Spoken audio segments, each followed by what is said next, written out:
Hello दोस्तों, कैसे हो आप लोग।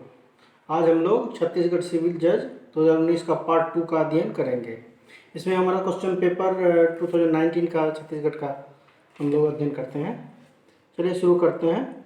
इससे पहले आप एक काम कर लीजिए, मेरे चैनल को सब्सक्राइब कर लीजिए और लाइक कमेंट ज़रूर कर दीजिए और वहाँ तक शेयर कीजिए जहाँ तक आप लोग जिस प्लेटफॉर्म पे हैं। ठीक है, शुरू करते हैं। ओके। मुख्य न्यायिक मजिस्ट्रेट दंडादेश दे सकता है। पहला मृत्यु दंड तक, दूसरा आजीवन कारावास तक, तीसरा 10 वर्ष के कारावास तक, चौथा 7 वर्ष के कारावास तक। तो हमारा सही आंसर है 7 वर्ष के कारावास तक। अगला क्वेश्चन देखते हैं। अगला क्वेश्चन है 27 नंबर। जब किसी व्यक्ति को यह विश्वास करने का कारण है कि उसको किसी अजमानती अपराध के अभियोग में गिरफ्तार किया जा सकता है, अग्रिम जमानत के लिए आवेदन कर सकता है कि नहीं कर सकता है। तो इसका प्रावधान हमारे दंड प्रक्रिया संहिता के 438 में है। तो हमारा सही आंसर है धारा 438 दंड प्रक्रिया संहिता। अगला क्वेश्चन देखते हैं 28 नंबर। अगला क्वेश्चन है हमारा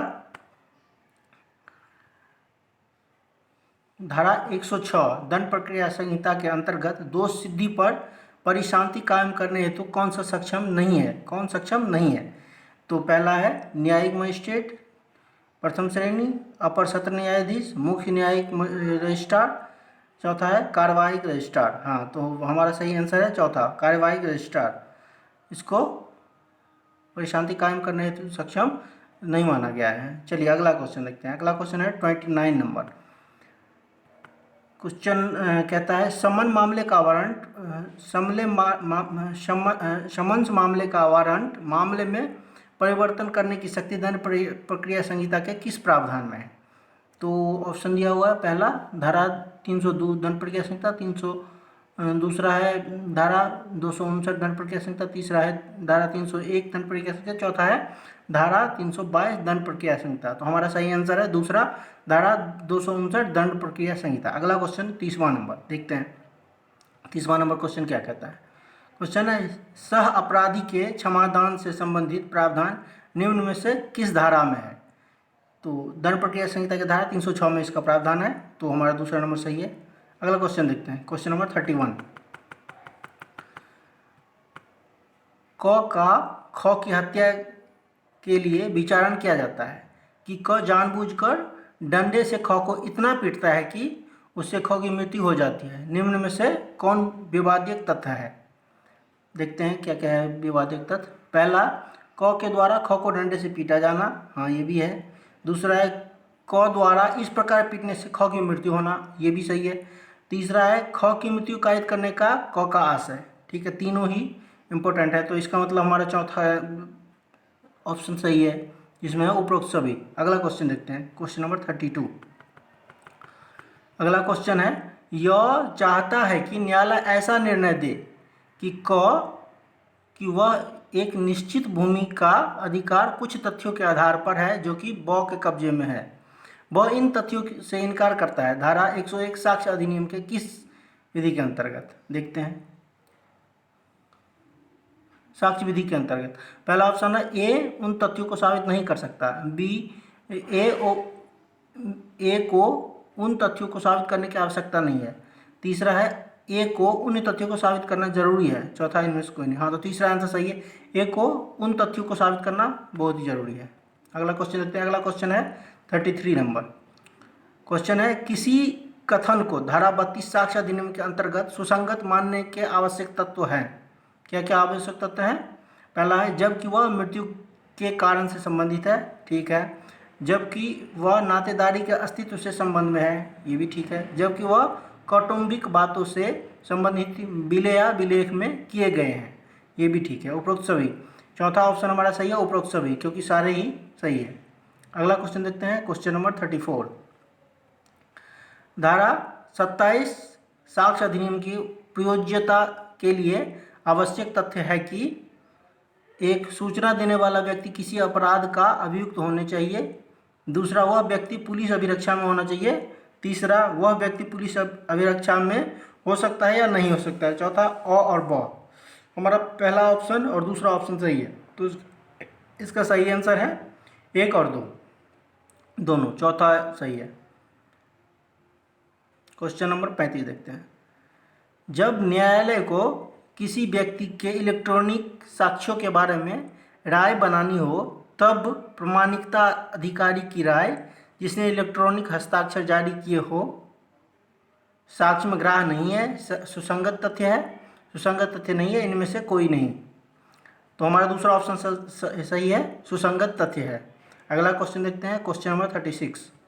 अगला क्वेश्चन है, जबकि विशेषता ज्ञात तथ्य अभियुक्त की जानकारी में है तो उनका प्रमाणित करने का भार है किस पर? अभियुक्त पर। बिल्कुल ठीक, पहला ऑप्शन सही है हमारा। अगला क्वेश्चन देखते हैं, क्वेश्चन नंबर 37। अगला क्वेश्चन है, पति व पत्नी एक दूसरे के विरुद्ध सक्षम साक्षी होंगे। बिल्कुल ये सही है, सिविल व आपराधिक मामले में सही बात है। अगला क्वेश्चन देखते हैं। अगला क्वेश्चन है क्वेश्चन नंबर 38। क्वेश्चन है, दहेज मृत्यु के बारे में साक्ष्य अधिनियम के किस धारा में प्रावधान दिया गया है? तो दहेज मृत्यु के बारे में धारा 113B में सही मतलब दिया गया है, तो हमारा दूसरा ऑप्शन सही है। अगला क्वेश्चन देखते हैं। अगला क्वेश्चन है 39 नंबर। क्वेश्चन है, न्याय दृष्टांत क्वीन वी अब्दुल्ला 1185 इलाहाबाद 385 संबंधित है। किससे संबंधित है? आचरण से। पहला ऑप्शन सही है। अगला क्वेश्चन देखते हैं। अगला क्वेश्चन है 40 नंबर। क्वेश्चन है,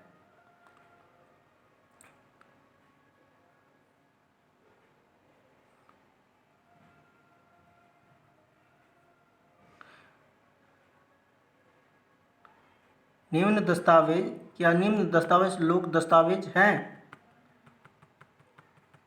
दस्तावेज कौन कौन सा है? पहला, प्रभुता संपन्न अधिकारी के कार्यों या कार्यों के अभिलेख से संबंधित। दूसरा, किसी राज्य में रखे गए प्राइवेट दस्तावेज के लोग। तीसरा है और वह दोनों। चौथा है उपरोक्त में से कोई नहीं। तो हमारा तीसरा ऑप्शन सही है, और वह। आप लोग को एक चीज़ बता दूँ, ये ओरिजिनल क्वेश्चन में और वह था, और हमने इसको 1 2 3 कर रखा है, इसलिए इसमें और वह ही आंसर है, तो आप इससे कंफ्यूज नहीं होइएगा। तो इसका आंसर तीसरा होगा, और वह दोनों, मतलब 1 और 2 दोनों। अगला क्वेश्चन देखते हैं। अगला क्वेश्चन है 41। ए बी को 1000 रुपया देता है, लेकिन यह कर्ज परिसीमा अधिनियम के अंतर्गत अवधि बाधित हो जाता है। इस कर्ज के एवज में ए बी को 500 रुपये देने का लिखित आश्वासन देता है। यह संविदा है कि नहीं है? तो ये संविदा होता है कि अगर 1000 रुपया परिसीमा अधिनियम के अंतर्गत अगर दिया जाता है, उसके एवज में अगर 500 रुपया देने पे दोनों पार्टी एक्सेप्ट कर लेता है, तो ये कॉन्ट्रैक्ट वैध कॉन्ट्रैक्ट हो जाता है, तो ये एक संविदा है। तो दूसरा ऑप्शन हमारा सही है। अगला क्वेश्चन देखते हैं। अगला क्वेश्चन है 42। क्वेश्चन है, और ब से कोई घोड़ा खरीदने की स्वीकृति देता है। सौदा करने के समय घोड़ा मर चुका था, यद्यपि किसी पक्षकार को इस तथ्य की जानकारी नहीं थी। करार शून्य है। तो पहला ऑप्शन सही है, करार शून्य है, क्योंकि घोड़ा तो मर चुका था, तो इसको कॉन्ट्रैक्ट वैध कैसे हो सकता है? अगला क्वेश्चन देखते हैं। अगला क्वेश्चन है 43 नंबर। ए सी को पीटने के लिए नियुक्त करता है। ए सी को पीटने के लिए नियुक्त करता है तथा यह करार करता है कि उससे होने वाली किसी भी आपत्तियों को वह संभाल लेगा। बी सी को पीट देता है और ऐसा करने के लिए सी को हर्जाना देता है। तो पहला ऑप्शन है, ए बी द्वारा दिए हर्जाने के लिए तत्वाधीन है। ए बी द्वारा दिए हर्जाने के लिए आंशिक रूप से तत्वाधीन है। ए बी द्वारा दिए गए हर्जाने के लिए तत्वाधीन नहीं है। चौथा है, इनमें से कोई नहीं। तो हमारा तीसरा ऑप्शन सही है, ए बी द्वारा दिए गए हर्जाने के लिए तत्वाधीन नहीं है, क्योंकि ये कोई वैध कॉन्ट्रैक्ट नहीं है। क्योंकि इसमें वैध ऐसा कॉन्ट्रैक्ट में ऐसा संविदा होना चाहिए जो लीगल हो, वैध हो, इसलिए इलीगल है, अवैध है। अगला क्वेश्चन देखते हैं 44 नंबर। क नैसर्गिक प्रेम और स्नेह में अपने पुत्र ख को 1 लाख रुपया देने के वचन देता है। ख के प्रति अपने वचन को क लेखबद्ध करता है और उसे रजिस्ट्रीकृत करता है। यह एक संविदा है। बिल्कुल सही बात है, ये कॉन्ट्रैक्ट है। तो पहला ऑप्शन हमारा सही है। अगला क्वेश्चन देखते हैं। अगला क्वेश्चन है 45 नंबर। क्वेश्चन है, प्रस्थापना को वचन में संपरिवर्तित करने के लिए प्रतिग्रहण क्या क्या है? ऑप्शन एक है, आत्यंतिक और अविशेषित होना चाहिए। दूसरा है, किसी प्रायिक और नियुक्ति युक्त युक्त युक्त प्रकार से अभिव्यक्त होना चाहिए। तो तीसरा है और व दोनों, तो हमारा तीसरा ऑप्शन सही है, एक और दो दोनों ठीक है। तो और चौथा है उनमें से कोई नहीं, तो हमारा तीसरा ऑप्शन सही है। अगला क्वेश्चन देखते हैं 46 नंबर। अगला क्वेश्चन है, भारतीय फीस अधिनियम के अंतर्गत मुफस्सिल न्यायालयों में या लोक कार्यालयों में फाइल आदि की गई दस्तावेज पर फीस वर्णित है। किस धारा में? धारा 76 में ये वर्णित है। भारतीय साक्ष्य अधिनियम की धारा